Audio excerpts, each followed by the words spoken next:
From States of Matter by David Goodstein. Ludwig Boltzmann, who spent much of his life studying statistical mechanics, died in 1906 by his own hand. Paul Ehrenfest, carrying on the work, died similarly in 1933. Now it is our turn to study statistical mechanics.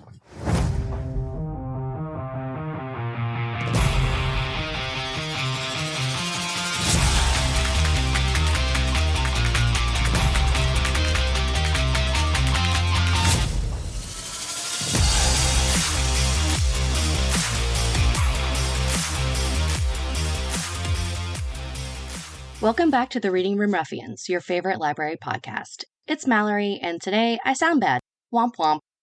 I'm joined by my BFF Ariel, the glue holding me together just barely today.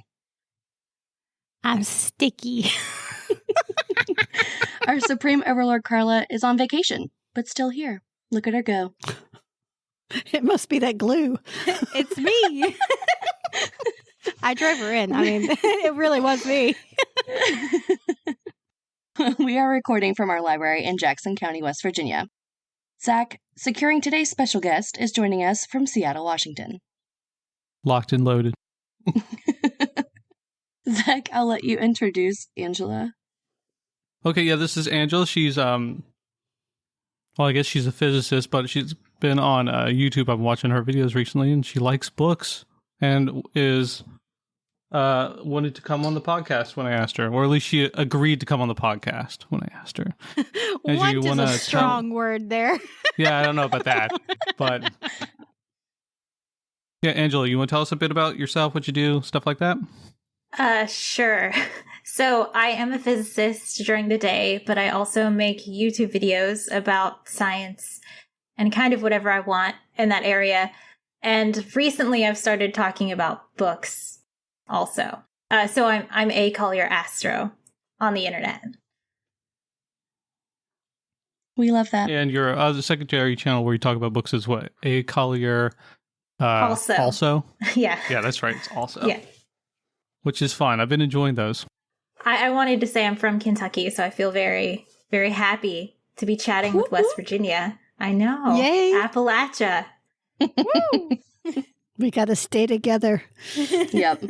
Appalachia. Oh, yeah, speaking of, I guess it would have come out for the listeners already, but I'll get out of here with that. But last week, the episode that is coming out now is the one with the authors of Appalachian Reckoning, so that'll be a fun one. Yeah, I mentioned in my email that I was so sad I didn't get to be on the episode where you guys just talked about J.D. Vance, because I would have enjoyed that. I would have gotten on with that. It was a good one. Yeah. I love that. Yeah, same. All right. So who wants to get started? Who's read the most books? I've only got 3, I think. I don't even remember what I talked about last, so... You talked about like 1,800 books, and it was I know! miserable. Well, you guys need to keep up. I finished Dungeon Crawler Carl until the point where... Oh my gosh. I love them. I absolutely love them. And I was so thrilled with the epilogue on that one. I think I only have 2 to talk about. And I didn't even finish one. I'm still reading it, but I'm almost done, so I can talk. All right, let's start with Mallory then. Mallory, Okay. Go ahead. Do we remember if I talked about this book? It's called The Men. I know I've talked about it in person places, but I don't remember if I talked about it. I've never here. heard of this book. Okay, cool. You know, I just put that on my display at work. Yeah. I found it in our shelves. I was like, what? I literally, I looked at it, I pulled it out because it fit the color theme that I was going with, and I was like, why does this look so familiar? Probably because of you. It's me. So I picked this book up specifically because it sounded like the alternative version to Stephen King's Sleeping Beauties, which sounded fantastic. In Sleeping Beauties, all of the women go to sleep and are covered in this like weird cocoon thing, and they go on murdering rampages if any men wake them up. It's fantastic. And the whole premise is like what happens if women go away, and it was basically the world stops. And at one point they mentioned, like, if men had been the one to do this, we could have gone on and it would have been fine. So this is kind of like what happens. Yeah, like, right? So what happens? All the men just disappear. Like everybody with the XY chromosome. Yeah. And they just disappear, vanish out of thin air. But essentially this is like what happens. All the men go away, and I was highly disappointed. I really was. I really thought this was going to be a little bit more in depth than it was. I mean, Stephen King does a lot of fluff, but this needed more. And I was disappointed with the storylines. It was just a big, heavy disappointment for me. I gave it 3 stars. Wow, that's like rough for you. Yeah. Were the characters not even good? Some of them were, but some of them were just that extra bit of, why are you here?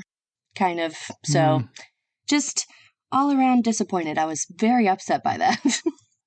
Have you ever read The Female Man by Joanna Russ? No. It's this sci-fi story where there's a woman who travels to Earth from a different planet, and on her planet there's like no men.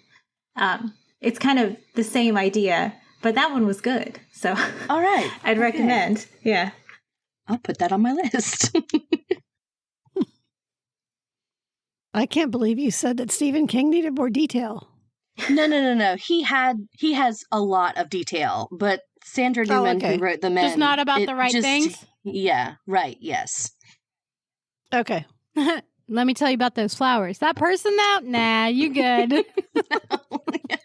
No, I will ask you a serious question though. Here, who's killing the spiders when they come into the house? I don't. Why you gotta handle kill that, 'em? sir. We don't need men. I know. Don't even. I can open jars by myself too. Okay. I don't know I'm getting to about the that. age where I can't do that. I can.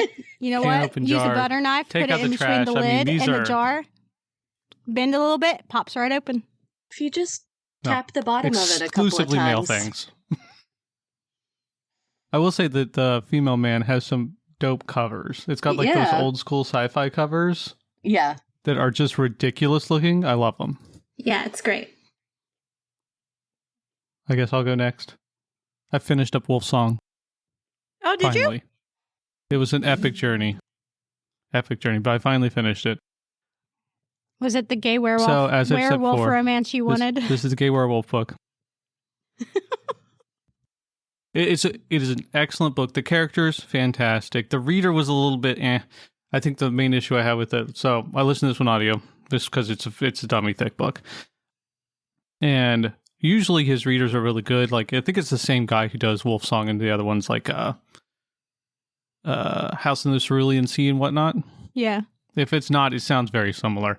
Anyway, I think the issue is with the reader, he's like, he's really soft-spoken and he sounds like a cuddly teddy bear. And he's supposed to be playing this guy who's big and kind of scary at times. And I'm just like, I'm not buying it, bro. But you're too cuddly teddy bear. Aww. Anyway, it was I'm going to say it was a little predictable. It was a fun book. The characters, like I said, were great. I like the world building for the most part and just the world itself. I have a question. Go ahead. It is Yes. a gay werewolf romance novel, essentially, right? It is much more of a... And you know how his feel-good Romance books novel, yes. are, no, I mean, they're gay romance novels, but they're like tame. On a level of 1 to 10, how spicy is this one? There's 2 spicy scenes. I skimmed them because they went on way too long. like I'm all right with the fine spicy scene every now and then, you know. But I'm just like, this is the whole chapter. We're just still reading. It was like 20 minutes in my ears. Taking their time. They were taking their time. I was like, I was not into it. Oh, no. I was like, I'm good with the rest of the book. These spicy scenes way too detailed for me, personally. So I mostly skimmed through those. According to people online, though, they're pretty top tier. I don't know. They don't have a ton to compare it Good against spice. aside from those books that we read earlier in the year. I want to read this one, but I didn't know, like, how smutty it was. So No, just there's two's very, not very bad. little, very little. Lots of talking about like people being hot because everybody is hot in this. Is there lots of sexual tension there? Oh, there's tons. Oh, we So love much that. sexual tension. Good to know. Love that. Overall, though, very good book. The villain, he's taken care of eventually. One of them. There's definitely another guy out there who's like also a much bigger bad. I think my favorite people were the side characters, though. They were just super fun and goofy, and they made fun of the situation basically all the time. Because, like, these people are in their early 20s and like late teens. I think they're all by the end about in their early 20s. And the main character is just so awkward about a lot of stuff. And all of his like pack mates or whatever and his other friends and things just make fun of him for being so awkward about stuff, even though he's ostensibly the one in charge. So I don't like know, if it's a fun Mallory was book. in charge, Basically, yeah. because A lot of them are it takes over quite a long time period in this book. It's something like I think 15 years or so. There's some decent sized time skips in there, but I mean it's if you like found family, especially if you like books about, well, if it has a romance in it, this is a pretty okay romance. There's lots of very emotional talk in it. I mean, TJ Klune's pretty good about like, you know, getting those feels out of you. So overall, I really did enjoy it. It's just the spicy scenes, personally not for me. I know people like them, so good for them. And the book itself and the world building, pretty good. I'm going to read the other books eventually, but I have not done so yet. Angela, you want to go? Just tell you the last book I read. Yes, that whatever it? book that you've been reading recently. Okay, I want to talk about a book that I've read recently. It's called Big Swiss. Do you guys know of it? No. Sounds kind of familiar. I think it's like a popular book right now. It's by Jen Began, and it's about a woman who moves to a small town because she gets out of a relationship, and she starts a job like typing up the audio of therapy sessions. So there's one therapist in the town, and so basically she learns about everybody's secrets because she's typing up the transcripts of the therapy sessions. And that sounds like the dream job. I would love that. Right. Well, see, that's the thing. The book sounds really interesting. It's like, oh, this is going to be a great, like, hilarious, small town, fun book. And it's really not. It's a devastating book where every character has like a tragic backstory. And I did hate it. So don't recommend Big Swiss. No, I would love to hear all the drama, all the gossip, all the horrible backstories. Like they did what to who? Like you would think so. Like I would you might live like for it. that. You might like it. It's called Big Swiss because one of the main therapy patients has a Swiss accent, and so she doesn't know their name. But of course, she's like in this small American town, and she's at a coffee shop, and she hears a Swiss accent. She's like, "Oh, that's Big Swiss." I thought that the story, like the idea of the story, was way more interesting than the actual story. But yeah, I don't usually read newer fiction, so it was kind of a letdown. She's one of us. Yeah. Book hipsters. This was a nominee for Best Fiction last year. People love it. Apparently. People love this book. I didn't care for it. I don't know. There's a thing that annoys me when I'm reading a book where the character like is not a character. It just like they just have a sad backstory. Like there's no like actual personality. It's just like, oh, she's like this because of this thing that happened. And I just think that's lazy writing. No, that makes sense. I want to read this book though. Yeah. Yeah. I mean, That's how it got me. It sounds like it would be good. It sounds really good, yeah. And I'm not one to read like popular books, but I'm Usually surprised I I hate haven't them. even heard of this. I've never heard of this book. it's got 70,000 ratings. I've never That- heard of it either. That but- means nothing to me. Are you all professional librarians or? Yeah, you guys I should don't have wanna heard of a admit that book. right now. Come on. I literally have never heard We of haven't. it. We haven't There had are anybody ask for it thousands. either. Yeah, there's like millions of books out there. Okay, we can't know them all. I would say that for me, it's like it's the same like popularity as like Yellowface was last year. Do you know Yellowface? I've heard mixed things about that one, yeah. I liked Yellowface more, but I remember It just that got one. nominated in the book club that I do at work, so. oh, you've never heard of We'll see if it- Yellowface? You're making No. so Yellowface. I liked it. It's Yes. about a woman who's best friends with. They're both writers. And her best friend's more successful. She's super jealous. And then she dies, like tragically choking on a pancake. So the main character steals her manuscript and publishes it as if it's her own book. And she's just a horrible person. And the problem is that her best friend who died choking on a pancake is Asian. And so she's stolen this Asian person's book that's about like Asian history, and she's white, and she publishes it, and it's like, oh yeah, no, that's it's a bad. nightmare. And I would recommend Yellowface. I read that recently. I've already too. added it. That one, Yeah. it was like, I if never you- thought I would hear that sentence. Tragically choking on a pancake. I know. That's fantastic. I'm pretty sure I'm reading the wrong top book list. I know, like what I think is popular right now, is apparently not. I guess I don't know. No, that one's been on all the bookshelves of all the bookstores for. Yeah, but you need past money year to and a go half. in bookstores, and I no, don't you know don't. You that. just look at them. No, I remember because I that get one. depressed. I don't know if we have it, but somebody at least requested it for ILL at the library. So I have seen that cover. Well, it's obviously not super popular here if only one person's requested it, though. yeah, that's we interesting. also What is live your in all's a- most? What's your most popular right now? Is it like Anything with John Grisham, John Grisham? James James Patterson, Patterson, Colleen Hoover. yeah, C.J. Box. Blech. Yeah, that makes sense. Those are like the big, like everybody's reading those all the time. Yeah, Yeah. I don't think I've ever read Yeah. any of them, but I think Don't. I read a John Grisham book once. I read a Patterson once. I've read I read- Patterson Or Yeah. maybe it was a Patterson. I read a when I was a Patterson once. teenager, and It was before I awful. knew better. I mean, it's like, I don't know, they're sort of like those books, I guess, that are. Lots it's of like- inspirational fiction or Christian fiction. Yeah, Those Christian go out. fiction's pretty popular. Mhm. Amish people. Yeah. Oh gosh, the Amish. It's like a Law and Order type thing where they just keep going on forever and ever and ever. Yeah. And it's always the same sort of thing, but if that's your vibe, that's what you want. You just want that fix. I guess it's good. I see Kiko. Also, yeah, this one right here just tried to choke herself with a string. So Oh, She's tragically going to choke on a string. she did do that once almost. know I had to she pull has. it out. It was I know. gross. Oh, she's kind of dumb. She's cute though, but kind of dumb. She's very All right, cute. Ariel, what you got?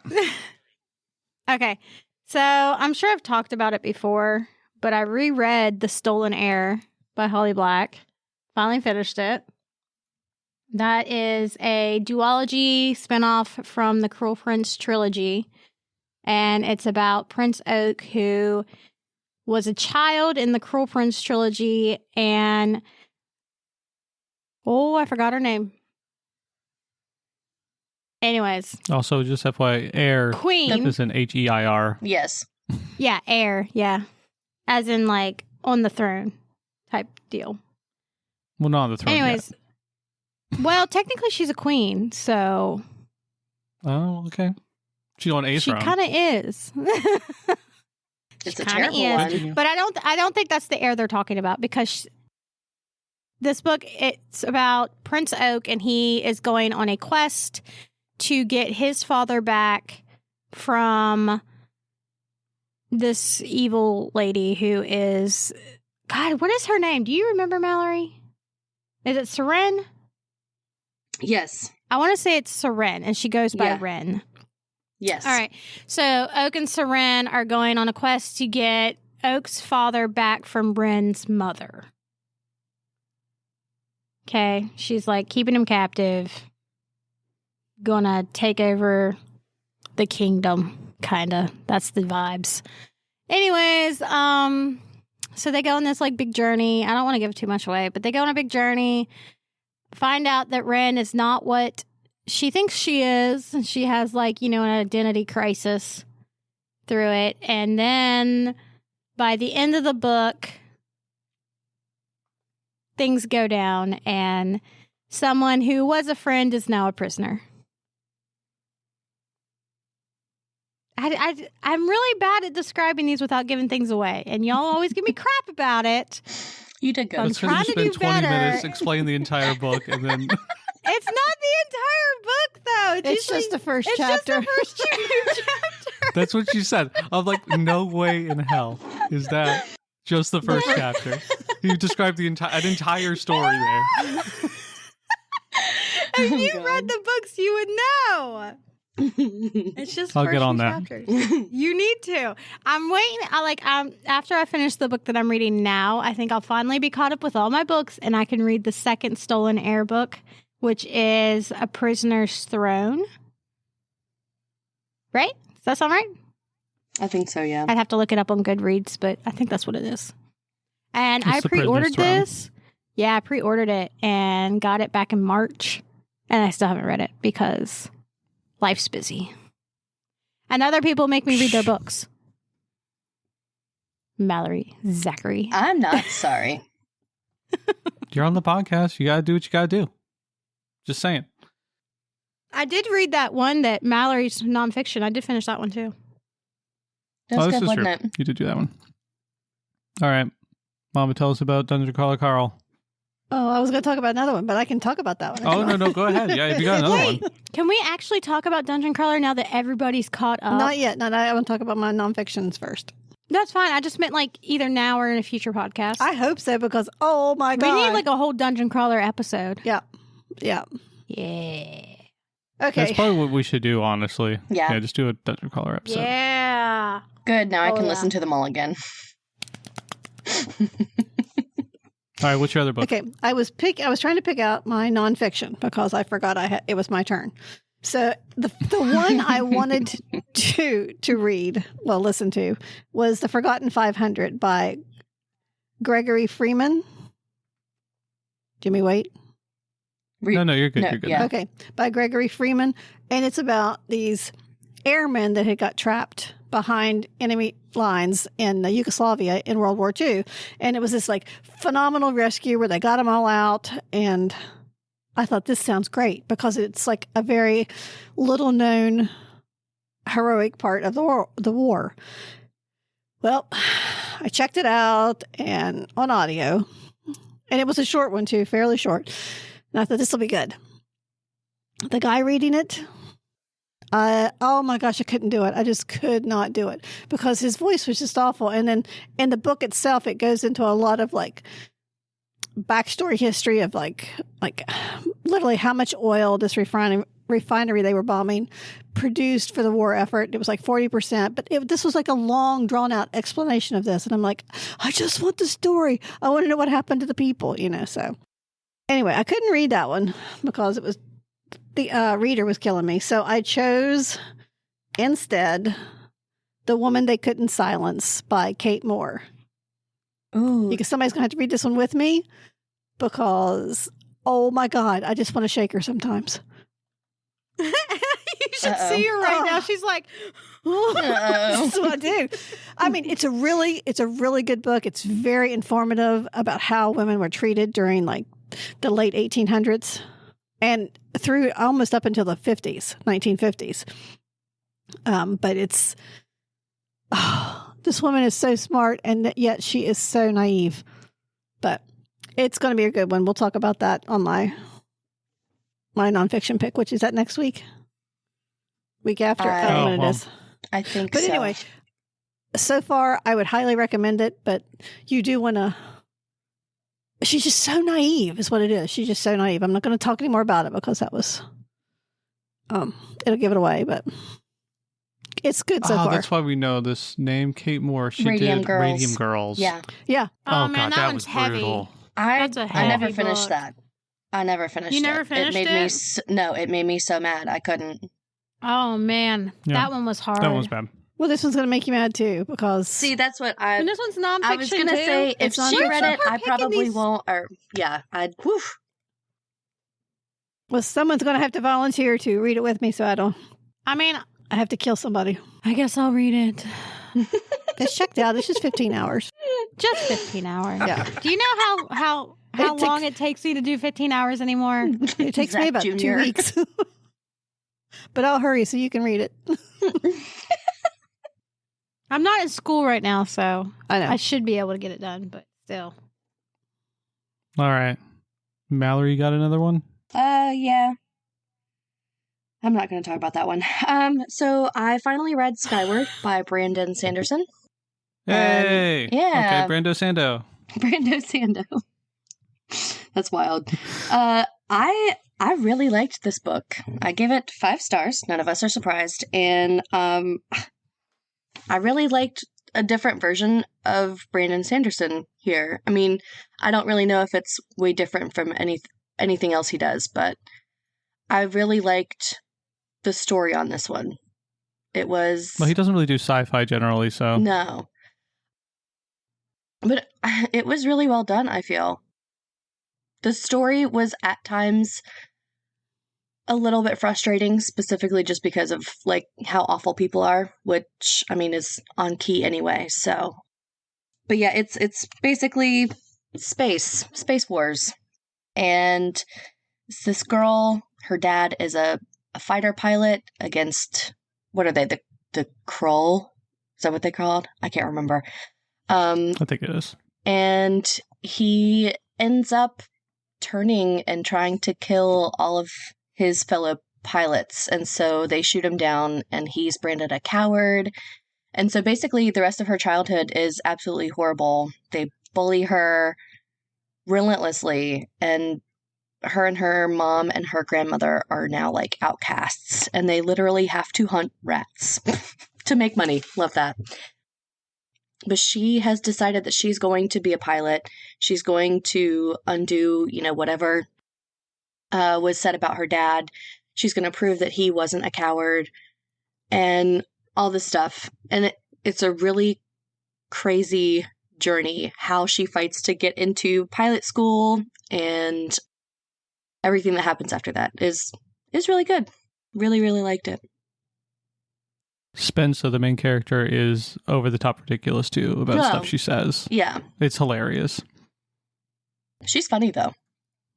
She is funny. She just takes herself way too seriously sometimes. Oh yeah, for sure. Fun. Is it a standalone? No, it's a good book series. I liked it a lot. Man. I was just asking if it was a standalone. I can't do series. So. There are 4 books. It is definitely not Especially standalone. And the first Brandon one is Sanderson. 500 pages. Yeah, he writes big boys. I mean, honestly, I feel like if you just read this one, it would be fine. Oh, really? It's a fine, complete-ish story, I would say, yeah. Like, it doesn't really... I'm obviously going to read more, but if I didn't want to, I would feel okay not continuing. Yeah. That makes sense. Yeah, I mean, his only real standalone books, well, he's got his secret projects, they're all standalones. So, like, Trust in the Emerald Sea or Elantris, that's an older one. It's the one that we read. Yumi and the Nightmare Painter. So, I mean, there's some good ones in there that are standalones. All right, I'll go ahead and go next, I guess. So the next one I would talk about is Solaris by Stanislaw Lem. So we're switching gears a little bit in this one. First one was Wolfsong, the Fantasy Gate Werewolf one. Now we've got a fairly hard-ish sci-fi. I'm not going to call it hard sci-fi because they don't really get too much into the details of some things, but there's a lot of discussion of like experiments and whatnot. The basic premise of this one is that you have a planet around a binary star system. So it's got a red star, blue star. Already, this is a little sketch just because you can't have really a planet around that. It just gets moved around crazy. You can't have life on there because it doesn't stay in any one position or one orbit long enough for it to really sustain life. Basically, it gets just too hot or too cold, effectively. I've heard people say that you can get them like way out there. It's like you got the binary in the middle and you got way out there, it might be stable, but this one is very much not, in theory.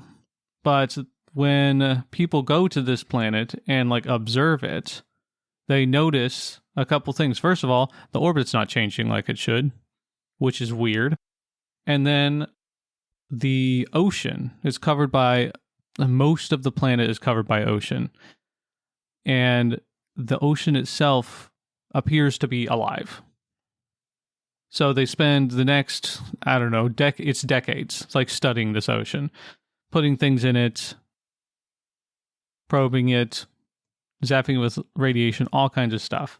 And they cannot figure it out. They can't even figure out how it's alive, or if it's alive really, or how it works. Is it like a single entity? Is it like a collective consciousness? They just can't figure it out. And we come up on this, it's sort of towards the end of their period, because they haven't been able to figure out anything about the ocean, really. None of the experiments that they do are repeatable. Basically, the ocean will react to some things, it won't react to other things. And our main character, he comes in, and he gets to the station that is like hovering over the top of the planet, and it starts off like this really cool sort of thriller. You're trying to figure out what's going on. You get there, one of the people who is supposed to meet him is dead. Another person thinks he's a hallucination at first, or some like entity that is not him, and he looks like he's gone crazy, basically. And then he starts seeing other people who are not supposed to be there on the station. Like, they just come out of nowhere. And it's like this little mystery thriller at first. It's very interesting in the first, I'd say, 50% of the book. This sounds really good. Did they drink the water? It's really cool for that first chunk. Did they don't ever drink the water, no. Well, I thought maybe that's what made him crazy, or like seeing stuff. No. They don't ever drink the water. That would have been fun, but no. I don't want to get too much into spoilers, but there are people who show up, and it depends on who the person is, basically. So each member of the crew will have a different person show up. And these people are like people that they know, but they can't possibly be those people, basically. But the people think they are real. Like that. Anyway, it's very interesting. And then the second half of the book gets into this like weird philosophical stuff about what makes a person, and whether like they're real, or like the crew members are real, or have any like moral high ground with anything, etc., etc. It's the second book, half the book does fall off. That's what I've seen most people say. They either absolutely love this book entirely, or they say the first half is really good, second half not so much. If it would have kept up that like sort of spooky thriller thing the whole time, it would have been great. But I mean, the world building. They do some world building on there also, and it's just like very, very detailed stuff about the main guy gets books, records of all the experiments and stuff that they've done, or descriptions of the oceans, and you just read through that, basically. You read the book that he's reading. And it's very interesting, but this does sound a lot like Lem, which is the author, just liked coming up with this world and just wrote everything down, and you get to see all his notes. It's very strange. It's also very difficult to follow at times. Like, the descriptions are just like, I can't visualize this, because it's like these huge things happen in the ocean, and it's all these it's really strange. Overall, though, I would say good book. People should read it. You said it was called Solaris? Solaris, yeah, by Stanislaw Lem. Yeah, I was looking, because I went to your Goodreads to look and see. Okay, how long do you think this book is from this description? It's at least 3 inches thick. It is only 204 pages. No Get way. out. It's a short book. It's like just slightly bigger than a novella. I really was expecting another 500-600 book from you. Very surprised. Very surprised. This one's short. That was like a huge description. I'm putting it on my want to read, but yep, that was outrageous. That's an essay. Well, I mean, I just read this in basically 2 afternoons. Like, it was very quick. I wouldn't have Took guessed you like that, 3 hours honestly. to read, 4 hours to read. Yeah. I will say though, it does, especially in the second half when they start doing the descriptions and stuff, it is very difficult to follow at times. I mean, that seems like a lot for such a short book. You Yeah. sure you didn't tell the whole book? I did not talk about the whole book. Thank you. Ha, ha, ha. Are you sure? It's just the first chapter. Just the first chapter. I didn't spoil anything. That's just the first chapter, yeah. Okay, Angela, do you have another one?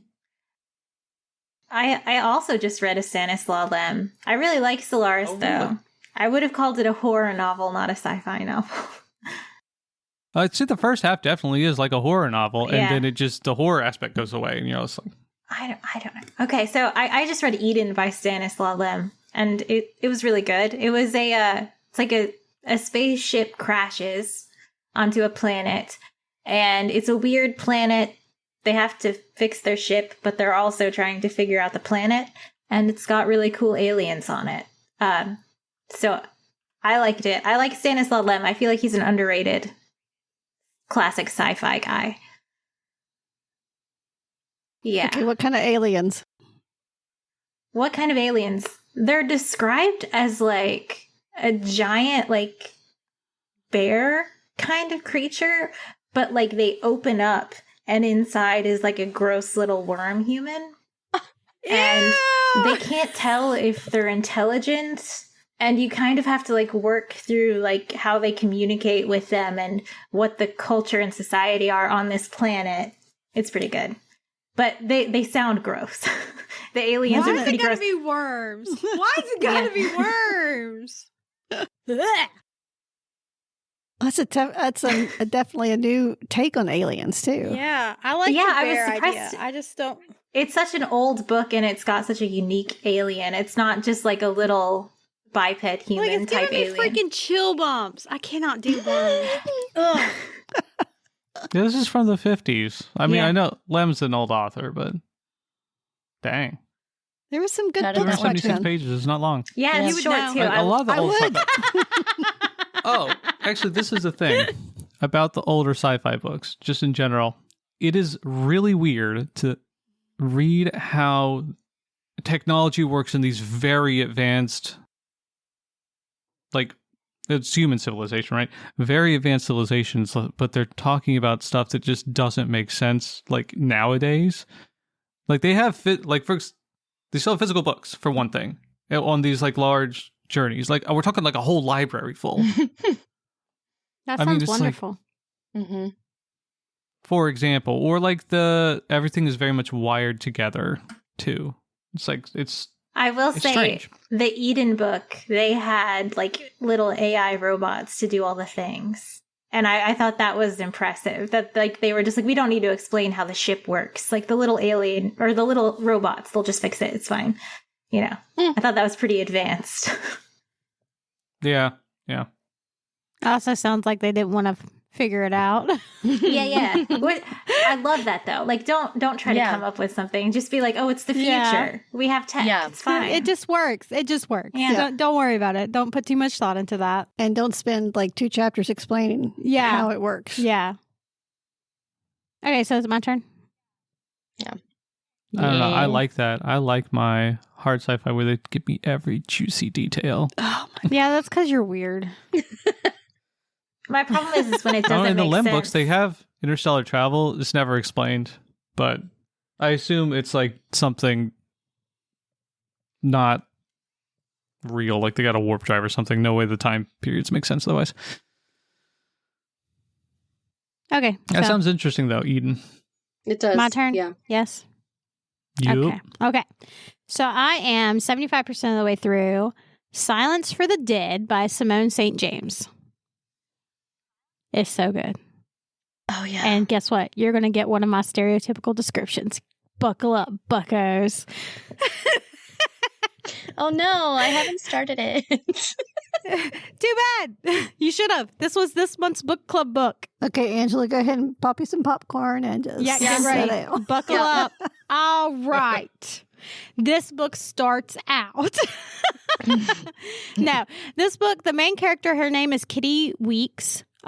She is going to a mental hospital in the middle of nowhere. It's in this small town, but even in the small town, this like place is back a ways. Like you have to cross this huge bridge that honestly, if you're not in a car or the weather's not nice, you can't cross it. You can't cross it on foot. You can't cross it on a bike. Right? It's taking place after, I want to say World War One, maybe? I can't remember, to be perfectly honest. Maybe it's one of the wars. But I want to say it's World War One. One of those big ones. Yeah, one of the big ones. One of the big ones. You know what? I'm here for the vibes, not for the details. Clearly. I'm not Zach. Anyways, so she goes to this mental hospital because she got a job there. Turns out she lied. She's not a nurse. Oh. Right? And she's getting ready to take care of all these, like, people who've come back from the war and they're, like, bug nuts. Right? And the first little bit, she's, like, trying to learn how to be a nurse. And the funny thing is, she goes in to talk to the matron, right, who runs the place. Well, I mean, she doesn't run it, but she's, like, I guess, store supervisor-esque. Right? And she's like, the funny thing is, your referral from this hospital by this lady, she's my cousin. So she knows she's not a nurse, right? So we love that. And she's like, that's all right. We're desperate for women. You can work here. Because apparently there's three nurses, matron, some orderlies, and there was another nurse, but she just up and left in the middle of the night. Right? They can't keep people. So she's like, okay, you can work here. Stupid. And plot twist, the mental hospital is haunted. Didn't see that one coming. I was waiting for the dumb part. Most of her books are like that, though. They're all about like hauntings and stuff. She's They're really so good at writing stuff like that. So good. Okay, so she's taking care of all these like war guys, and she's like, they're growing on her. She likes most of them. There's one called, I swear to God, I do not know how it is spelled, but she calls him, or at least the narrator, it's pronounced Cretan. Oh. And he's a cretin for sure. Oh. Rude. Oh.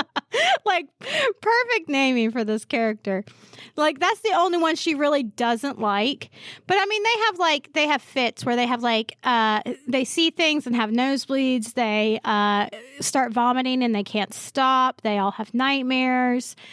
One of them, Archie, I love him to death. He's this old man who keeps on getting stuck in the infirmary because he has these fits. And yes, for everyone listening, that was quotation marks around fits.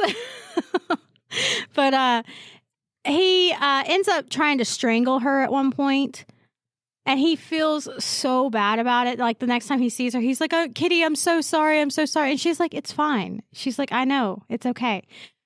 And the reason she's okay with it is because her dad abused her whole life. Oh.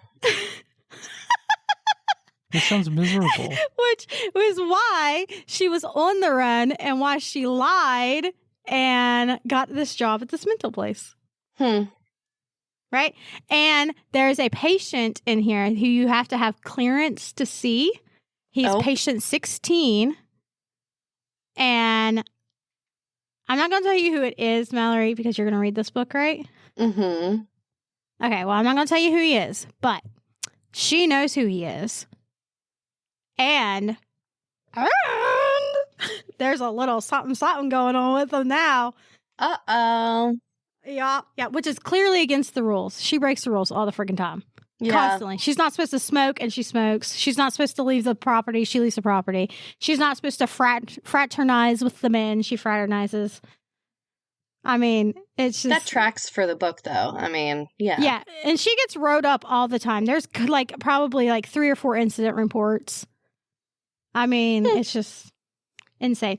But now she's trying to figure out, with the help of Patient 16, why the house is haunted and where the family who lived there before, where they went. I'm Because excited to read this.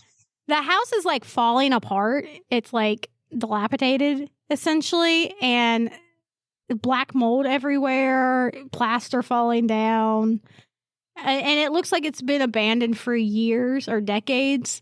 And that the family had only been gone for less than a year before they turned it into a mental hospital. Yeah. What's this book called again? Silence for the Dead. Silence for the Dead. That's our You book gonna read club it? book this month. Yeah, that was our book for this book club, Zach. We were supposed to meet yesterday. Yeah, I know. I was I the saw the only reminder and I one. was like, We haven't met Oops. in like 6 months? I know. And I finally tried to read this book. I finally tried to read one. And I haven't read one since Yumi, I think. Which I never Yeah. I got in did you read Yumi? No. well Yeah, I didn't think so. No. I bought the book and then I got it on Libby and then I ran out of time and I couldn't actually listen to it. But I tried to start it. I started Yumi and it just I don't know. It does I take a didn't like minute to it. pick up, but it's really good. I really liked I it. don't want to Yeah. have to read books that I have to get third of the way through before it catches me. I wouldn't say it was a third of the way. Ugh, I have no time. You're just as it impatient. It's is. fine. I need them to grab me by the freaking neck as soon as I start and pull me in. Wild. If you say so. I don't know. This is it. That's a good book, but I have no time. I just this year and then for the next probably 4 years, that's what I need. Until I'm out of school. And then I can go back to reading junk. junk. Whatever. Wild. Anyways, this is a good book. I don't know what happens. I haven't finished it yet, but you should read it. And no, I did not give away all the spoilers, so there you go.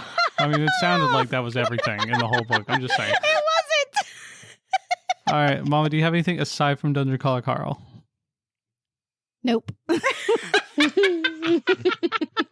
I savored those Okay. books. And Angela, I know you said you didn't like series, but if there's ever a series to read besides Terry Pratchett, it's this one. Yeah, these are really good. They What are is the fantastic. series? It's Called Dungeon Dungeon Crawler Crawler Carl. Carl. Yeah. Mhm. Yeah, Dungeon Crawler Carl. It's Carl. based in That really fits though with those books. Carl, that kills people. I mean, pretty much, yeah. The whole premise is that an alien invasion comes to Earth. They turn the entire planet into a, Like a D&D dungeon. just like it's like a dungeon crawl, basically. Huh. And people get like levels. If you're familiar with the lit RP genre, it's the best instance of this that I've seen. I've read a decent number of them. The characters are amazing. Fantastic. Yeah, one of the I main love characters 'em. is a cat named Donut, and Yeah. she's Princess very sassy. Donut. She's I love Donut. Princess fantastic. Donut, the Queen and Chunk. Yeah, she's if you if you know Persian cats, right? The flat face ones with the Yeah. long hair, right? Just give that a personality based on whatever you think a Persian cat would have a personality by, and that's it. I mean, and then you got Carl, who's like this big gruff guy. I used to And have it's just- Persians. Dynamic duo is pretty great. I've never heard of this. That's so interesting. It's amazing. It's so They're good. It's quite good. Highly recommend you listen to. Like, yes. I'm yes. sure reading would be fine, but listening is fantastic. 'Cause I've done both. Listening is much better because the guy, he sounds like, I can't remember what the actor's name is. The guy who plays Kronk. Oh. The actor's name's not Kronk, though. The guy who plays Yeah, Kronk. I love He him. sounds like okay, him, no, yeah. I'm sold on this. Yeah. Yeah. Patrick Warburton. That's it. It's Patrick Yeah. Warburton. But just See, one. if you read them real fast, within the next few weeks, we're gonna have a whole Dungeon Crawler episode. And you could come back. We'll just It'll have probably, that. it'll probably be closer to a month, but yeah. Yeah. Yeah, absolutely, because they're amazing. They're so much fun. Anyway, moving on. Well, if Mama doesn't have anything, we're going to save that for the Dungeon Crawler Carl episode, I guess, that we're doing. Yeah. I guess it's Mallory again, right? Yeah. Anything else good? One of my last ones is just book 6, yeah, because I'm on 7, of The Invisible Library, and I thought it's called The Secret Chapter. Oh, it's book 6 or 7 of the. Yeah, it's this is book 6. I'm on book 7 now. And I can't really talk about it because it is a series and everything kind of just happens, obviously, and stuff happens that happens in previous books. I don't want to give it away, but it's really good. I really do love this series. No spoilers there. No, Everything yeah, just you happens, don't. you know? Yeah, It yeah. just happens. Listeners, go back to whenever she first talked about the Invisible Library, because I think we've heard about all of them now. Yeah. But yeah, basically, It sounds good. I yeah, don't know. it's a library that's in like a different plane of existence. They can go to all these different worlds to get books that exist there that don't exist anywhere else. And she is a human, and she's like the only human I think that I've encountered in this book consistently. Everybody else is werewolves, vampires, dragons, and anything else you can think of. It's really Not aliens, though. That's the strange part for me. not It so feels like there far. should be Yeah, aliens. I don't think I've gotten there yet, but yeah, it's really cool. This one is it's after a huge conflict in the last book, and yeah, so things are working out there. It's good. Cool. Yeah. Okay, just as a side note, Mallory, did you know Leather and Lark is out now? No. Yeah. gonna need that. I just opened I'm up gonna need that. Audible, and it's next up in your series. Love that. So I got this. I'm not going to talk about the book, but I just want to say this. I got a book on Audible the other day for their 2-for-1 credit deal that I've already read the series, and I'm going to reread it. I'm very excited about it. Did any of you all read the Pendragon series? No. No? God. It's so good. It was one that I wanted to read just because it sounded like interesting. It's but so good. Well, I mean, it was so good when I was like 12. a child. This is definitely a YA novel. Young adult. I was like a tween. I was a tween. Like I said, 12. Yeah, I mean, But they It were so came good out in back then. So I'm going to 2002. reread them. I'm going to reread them. I remember you talking about them back in the day. All right, I guess moving on, my next book, and then I think the last book I have is Do Androids Dream of Electric Sheep, which is one of the Advent books that we've been doing. That's a classic. Anyway. What was it called? Oh, yeah, no. Do androids... Do Androids Dream of Electric Sheep? Okay. What So do you mean this an is the Advent basis book? for... Sorry. What do you mean an Advent book? So me and Chantel have gotten each other one book per month for the whole year. And we at the beginning of the month, we open it up, and we're supposed to read it during the month. It hasn't always worked out that way. That's cute. Yeah, it's been fun. So I've been wanting to read this book for forever, right? Do Androids Dream of Electric Sheep. It's the basis for Blade Runner. And it's written by Philip K. Dick. And as I said a few weeks ago, when we went to the NorwestCon, that's where they give out the Philip K. Dick Award, and I had no idea. So I got to see that live. That was really cool. Which is like, for best sci-fi of the previous year. Anyway. Do Androids Dream of Electric Sheep it's fantastic. It really is just very, very good, but it's got that weird sort of like, old school versions of what future technology would be. And it's very strange in that way. But I think... So I love Blade Runner. I think the book is better than at least the first Blade Runner movie. The second Blade Runner movie is a masterpiece, and it's the best thing ever, just basically. What? It's perfect. You got that backwards. No, the second one is amazing. No, it does. It's just a pale comparison to the first one. I don't want to see Harrison Ford saying, zoom in on a friggin' picture for 10 minutes. Okay? It's too slow sometimes. The best part of that movie is the I'm rolling final my bit eyes. with the speech in the rain. That's beautiful, right? And a lot of that that movie is very good.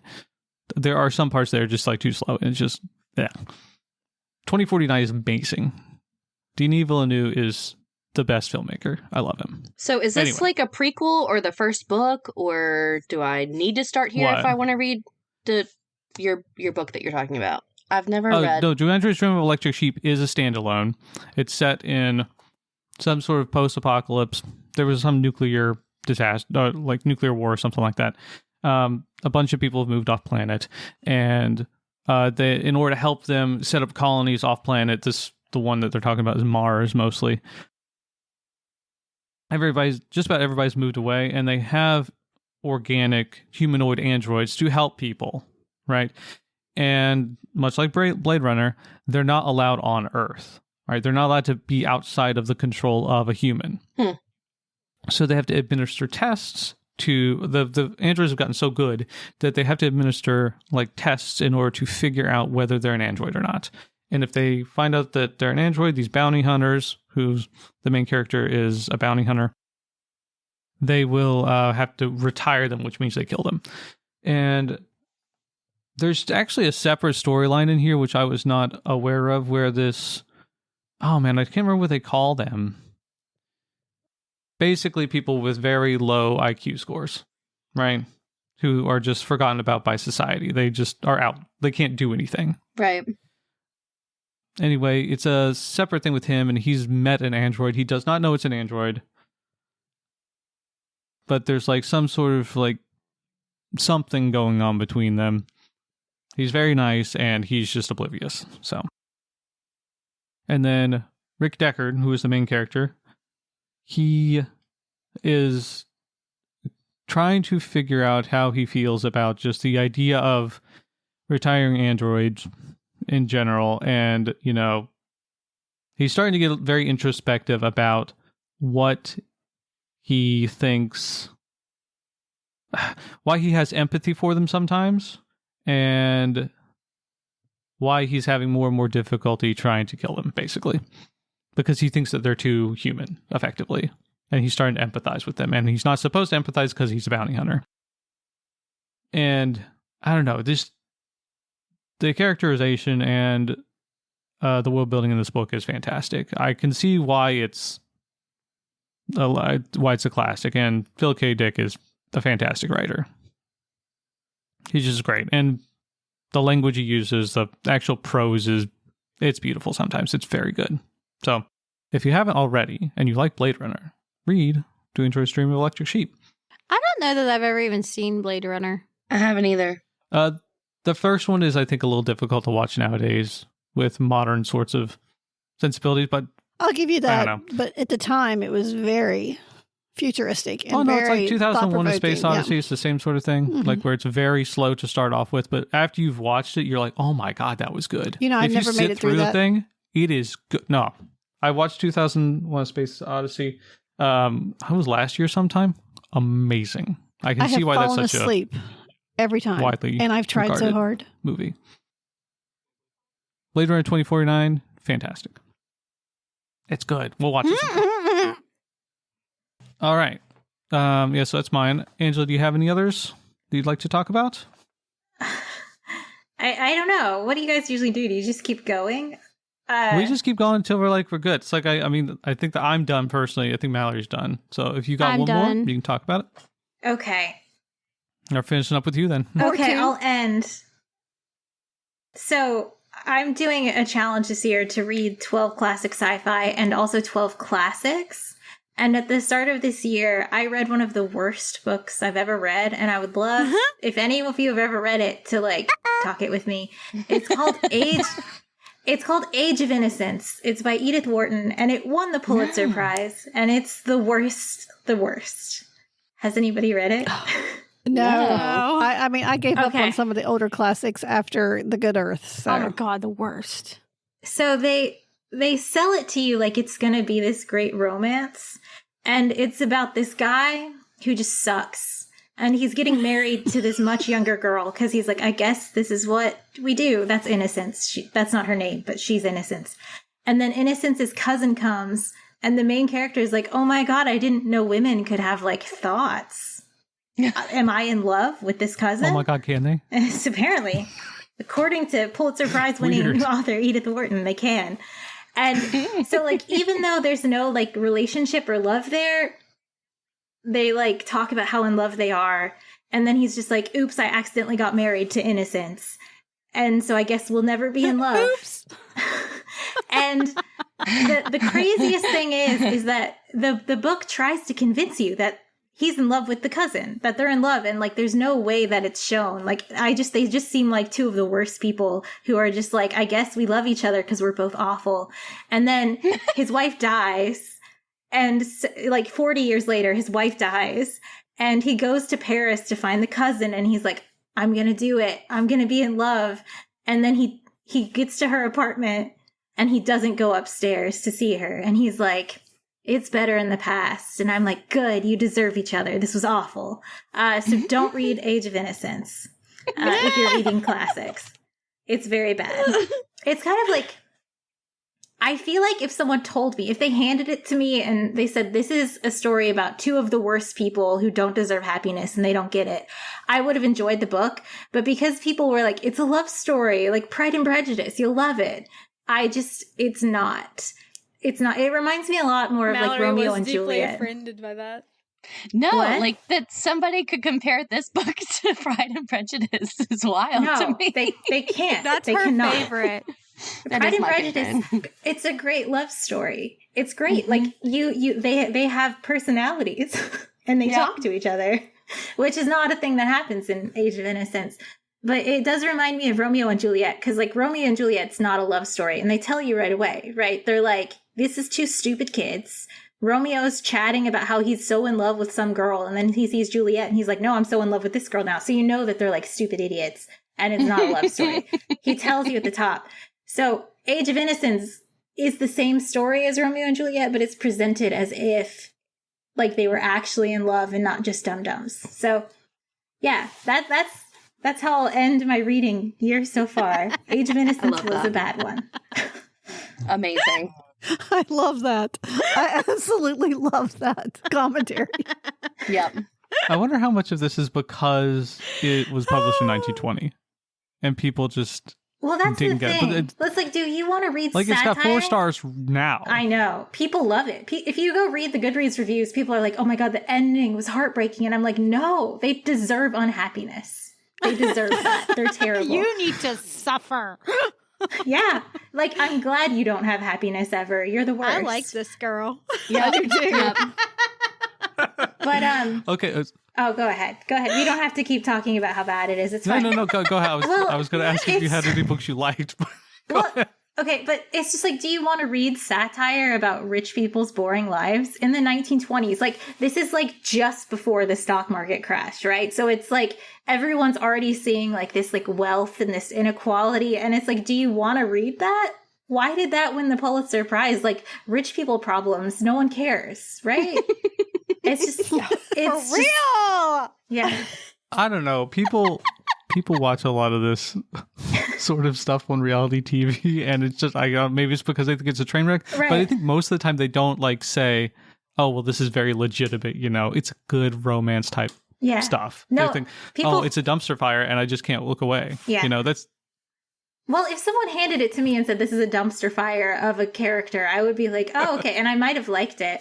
So Yeah. my favorite classic I've read so far was Despair by Nabokov. And it is about a miserable, terrible person. And I hated him. And that's what made it good. So, Love that. yeah. okay. There you go. It's the other end. I have difficulty getting with characters I hate. Like, what was that? The Magicians. I almost Oh. The Magician. Did you almost The drop Magicians the by Lev F-bomb? Grossman. I did. I almost did. So, this is the only book that I have read and I have not been able to finish because of how much I hated every person in that book. Especially read since The it's Good sold Earth. like, here's like adult Harry Potter, but it isn't. It's just bad.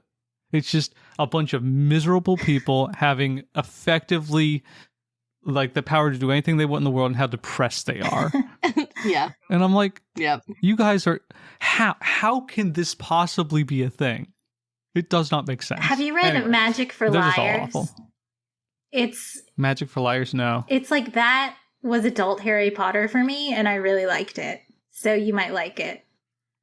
Are the characters miserable? Kind of, but in a fun way. The magic building's really fun. It's like a fun system of magic. I feel like she has a theme. Yeah. Like, you know how, like, I always pick up cannibalistic books? She's got a theme with these characters. Seemingly by accident. Yeah. Really? Seemingly. Seriously, I don't read the synopsis of books. I will not read them. She doesn't. I just pick up a book by the cover or if somebody suggests it to me. And it's got cannibalism in And it. This I happens a don't lot. know how many of them have cannibalism. So funny. An alarming number. You know how many books I've read about cannibals? It's been one book. I've read a lot. And it was one that you know is about cannibals because it's tender as the flesh. Yeah, that's a good one. I've read that one. Brother, cannibalism. Butcher and Blackbird, there's cannibalism. Yeah, but there's a trigger warning for that one. So, like, you do know it is in there. That was hilarious. Oh, yeah. Yeah. Well, I guess there's implied cannibalism in The Road. They don't actually eat anybody. Oh, Ashfall. There's cannibalism in that one. Yeah. Maybe it's just It's because you read not lots in of the first one, but I think stuff. it's like in the third one. I don't remember that. Oh, yeah. There's cannibalism in that one. I think you made that up. No, I did not. I've read those. I don't remember cannibalism. It's not outright spoken, but it's there. Because they're crazy. They are crazy. Because they've been eating people. Oh, There's I vaguely Yeah, where remember is it? that. You got Yeah, that? Vaguely. cannibalism. I just like write that Don't off. eat their brains. Yeah.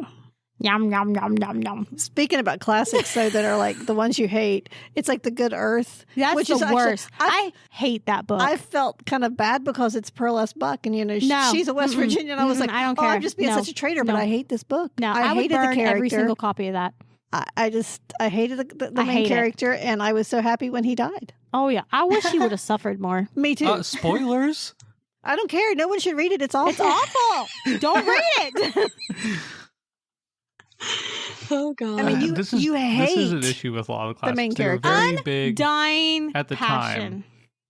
This was never good. No, I don't think it's it was always ever sucked. good. I mean, it was probably based on the real the way Well, people then were why treated. are they classics then? Because somebody says, "Oh, People this thought it was this good is or important so at one thoughtful." point. No, I think it's a lie. Provoking. I think it's a lie. It makes you feel something. Yeah, hatred. It makes you feel hatred. Hey, hatred is an emotion. There you go. Yeah, a very Maybe strong that's what they one were that I going for. feel for this book. Don't sugarcoat it, though. Don't sugarcoat it. Absolutely not. It's you're Okay, does anybody else have anything? There's lots of good books Okay. out there. Don't read The Good Earth. This is generally something that we do ask guests. What is your favorite book of all time? Oh, If you have one. I really like Crime and Punishment. I've read that one a bunch of times, but I would probably say Lord of the Rings now. Just one book, like as a whole. Okay, yeah. It is Yeah. one book. Yeah. But, you know, it's cool. It's like the movies. They're one movie. Yeah, one movie. Yeah. one ring. I like Crime and Punishment though, but you also hate the main character, and I worry that that's just like how I read now. I think that I told you it's a theme. You got a theme. But It's that's all right. okay. I got cannibalism. You got people you hate. It is Yeah. what it is. On our next episode, Ariel and I will be bringing you a curiosity about mermaids. So, yay for us. Forgot about that. And yeah, it's fine now. We're good. Yeah. And then we will be discussing Carla's nonfiction pick, which was, what did you say it was, Carla? The Woman They Couldn't Silence Right. by Okay. Kate Moore. Okay. And then we will be reading and discussing Zach's deep dive book, which was Flatland. cool. All right. That one's a short one. It's itty bitty. Yeah. So thank you, Angela, for coming on today. We are really glad to have you. It was fun. This was amazing. You can come back anytime. Yes, Yeah, anytime. thanks. Especially to hate talk about books. Oh yes, we love that. Nice. Yeah, that's what you should do. If you find one that you really hate, you want to do a deep dive on, reach out. Yeah. Okay. We'll all read it and we'll hate on it with you. That's amazing. Yeah. Okay. All right. We hope you enjoyed today's episode. It's time for us to sign off. But before we go, only the best libraries have librarians who don't shush you.